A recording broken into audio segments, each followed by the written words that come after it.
Ngarang nungdan phongkiba panangi pauche dagi maroiba pau khara khangatcharaga miyamda khudo tamjage Manipurdagi Assam Riffles lauthokinaba lengaki chap chaba phirep khangalu Kuki narco terrorist singi michangna tongsileba Assam Riffles lauthokinaba lengaki chap chaba phirep ama atubada khangalu thamakai amagi manungda Manipurdagi AR hoidoki kadabani haina Manipur kaithe fambi apumbalo MKPAL na taksilakli Manipur Press Club tangasi paumi singa unaba amada Lupasigi President Oinam Belasini na Pongdokivada Tataraga Mari Hela ba Manipuri rang asilosina balengakna Chap chaba thaba amata pakalakpagi mamitadri Lanjina duna relief camp da laiba singna awaba kaya mayok na badagi society taunaba wakhalon fabalak Lenga asina Manipur da tangdulay taba hanjilakle harabadi Lanjina iba sing masagi mafamda hanjilalu haiki Mahang makata duna Manipur gi miyam gi pendaba khola BJP lenga nga thamakai amagi manungda Kupna nainaw, karigamo famasi tarana laurabadi, Mairik pidagi may jaw bihorakani, Kulngali baisa singi matakta lalong kaya chataduna, Fa punaba hot na riba si atubada lepo, ana chatariba tong sing nga na kupna nainaduna, Tamakay amagi manungda Manipurdagi hoidoki kadabane, Kuki narco terrorist singi michang na tong siliba Manipurdagi, Lautukiba haibasi ima singi leng draba pirem ni haiki, Paugi mipam aduda saruyakiba, Lubasige General Secretary Y. Ebeyamana Fongdokibada, BSF ki Hanagi ADG, PK Misrana Faba AR Kuki narco terrorist singi michangda, Lay Habasi Fongdokiba Laikrabani, Mashida Natana Kuki Merton singi lebliba, MLA Minister Tarana India Langaka Manaraga, Ana Makogi Mating Panghambagi Tong Zatarabasu, Lemhauriba Manipurgi MLA Yankanya Tumini Yengduna, Lashilibasi Karigino, Tataraga Mari Suraba Irang, Ashida, Maitena Kundaramba Chingi Mapam Chingda, Kuki Merton Singna Maning Tamhaliba asi AR nani, Asigoma Tong kaya lengang kangsina dana laitopa simag, Lebak Tibani, Lengang Pangtok Liba Taba asi Fainatraga Fateabasi, Mayam Mayek Singna Kangi, Puari the Mayek Lani Iduna Lehragani Haki.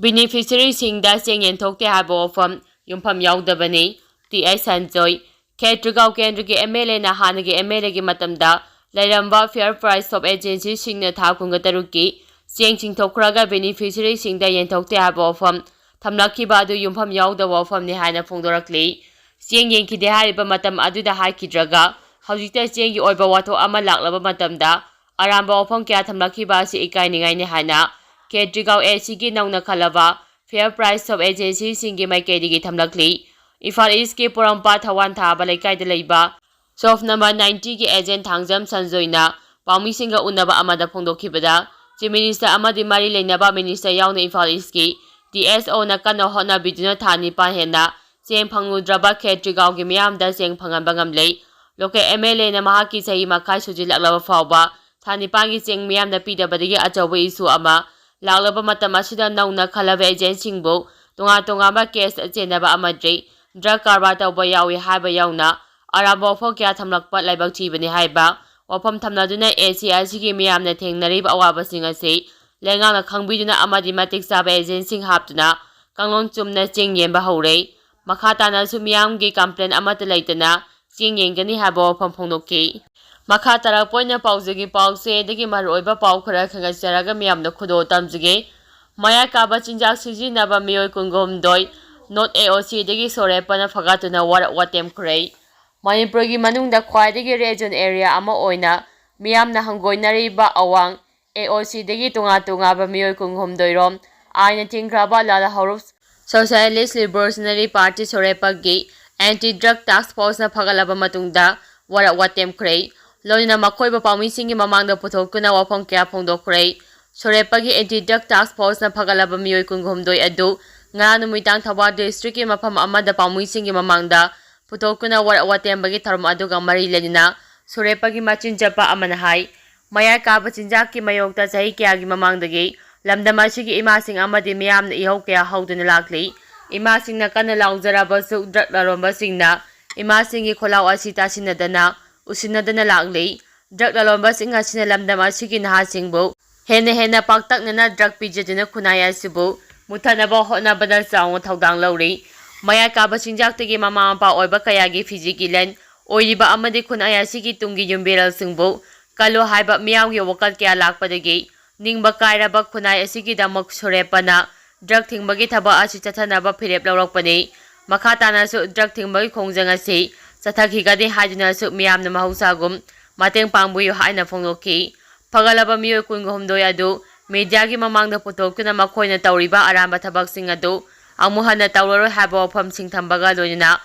mama mapasing amadi naknaba miyoisingda makhoi sinaragani haina phongdoki Assam Riffles na Kuki militant singgi nakanda lepadagi irang loisimba ngamdabani bilasini tha taraga manga faraklaba Manipur gi irang asi state asida mathau tawriba Assam Riffles na Kuki militant singgi nakanda lepkiba maramna irang achi loisimba ngamdabani haina Manipur kaithel phambi apumba lefki president oinam bilasini na pendaba phongdokre Manipur Press Club ki thangjing hall da pangthokpa paugi mifam amada oinam bilasini na hai irang achi haurakpadagi lanjinariba singna kaidamngai mayumda hanjinba phangani khanduna ngasi phawba relief camp da wana khangli lauri yumfam da hanjinba ngamloidra khanbada awaba ama pokliba miyam bolenga pairiba singna state asida ingtapa hanjinba haure haribasi aramba wafamni matung tarakpada asigomba wahi asi amuhana MLA minister singna habigano relief camp da sangsapam lauduna lairiba singna mayum da hanjilaba khaktada lamdama sida ingtapa hanjile haigadabani miyamna lauriba kholau singa chi lenga tabidrabadi numidang da maira paibi thopogum ayu nungthil najana tholalo hainingai leiti haiki MU ge main gate ta mairoi singna khongjang sangsingkrei Coordinating Committee on Defense Free Education John Demand ka mari lenyana ngasi Manipur University ki main gate mamangda mahairoi singna khongjang sangsingduna mahi tamliba mahairoi amadi mahairoi sangsingda pubo thangba ngamdaba demand tawbi kanu hana kholau kya laukrei maru oina mahairoi sangsing amadi educational institution singda pubo thangba ngamloidaba sel amadi posai gi demand lalhoba amadi khulai paiba singna tawbi kanu education sector da lengangna politicization tawbi kanu Sai amada numi masing jani ke kundagi tadana class ongnaba lengangna policy sembiu lengangna matam chana thabak paikhatabana mahitambagi kangun kahemba amadi mairoi singda awaba piba tawroidabani education ga mai leinaba thabak singda corruption nepotism amadi favoritism tawbiganu loina education bu yekhai thingaiba pidaba mafam ama oinaba hotnabiu haiba demand sing asi taladuna mairoi singna khongjang adu sangsingkhibani July 19 na Delhi da wakam mifam All Manipur Kanba Imalov Amkil Delhi Maitai Coordinating Committee DMCC Imagi Maira Amadi Khoiramban Ima Kaitel Joint Coordinating Committee for Peace na punna sinduna lakliba July 19 da New Delhi da Manipur da tholiba irang achi loisimbiyo haina wakal khongjang sangsinggadawre numi asida Manipur oina su miyam punna saru yaduna pisunma laiba how ground da wakal mifam ama pangthokminasi haina Khoiramban Ima Kaitel Joint Coordinating Committee gi Kambena Hoirem Binodini na phongdokre mang nahai July 19 da New Delhi da pangtokadariba wakal khongjang asida puna saruya biyo nungthil pung amadagi ahum phawa pangtokadariba khongjang asida tunga bahiram kayada sinpang liba mipung khudimmak na saruya biyo India amadi selengana Kuki singgi bunker sing thugaiduna lamdam asida ingtapa hanjinaba simbiyo haiki